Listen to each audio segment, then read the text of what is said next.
Hej så, jeg hedder Gregers, det er det Gustav og August. Vi kommer fra Ordrup Gymnasie, og det er vores projekt som en del af Global Goals Program.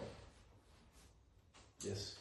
I Malawi der ligger populationen på over 18,5 millioner, hvoraf 83% af dem bor på landet.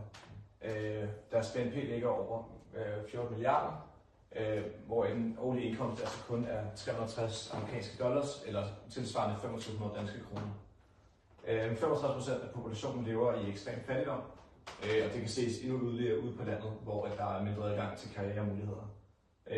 Og den forventede levealder er altså også lidt under 64 år, som også er meget lavt, og børnedødeligheden også er meget lav. Så vores problem det er egentlig, at for at hente vand, så skal de her malawianske familier bruge rigtig meget tid af deres dag, og det gør så, at kvinder og børn, som primært er dem, som skal hente vandet, ikke har tid til at have en karriere eller gå i skole. Og her er der sådan en statistik med, hvad nu populationens adgang til rent vand i Malawi er givet procent, hvor vi kan se, at det er stigende, men det er altså ekstra ikke helt godt endnu.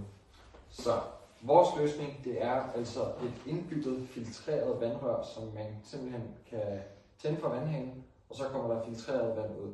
Det her rør, som jeg prøver på at illustrere her primitivt, er PVC, fordi det har vi fundet ud af er meget bæredygtigt, fordi det er 100% genanvendeligt.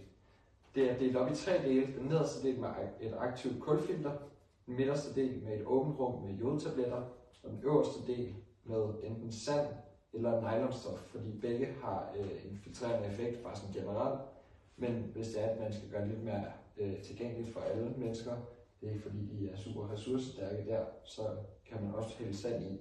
Det vil have præcis den samme effekt, stort set. Og det der netop er så smart ved det her, det er, at det er en passiv løsning i stedet for aktiv. Yes, og når det kommer til hvilke verdensmål vi har arbejdet med, så har vi primært arbejdet med verdensmål nummer 6, som er rent vand og sanitet.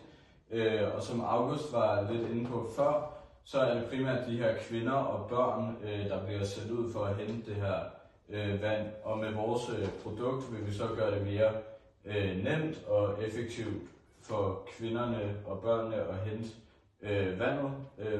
Og så har vi så også arbejdet lidt med verdensmål nummer 10.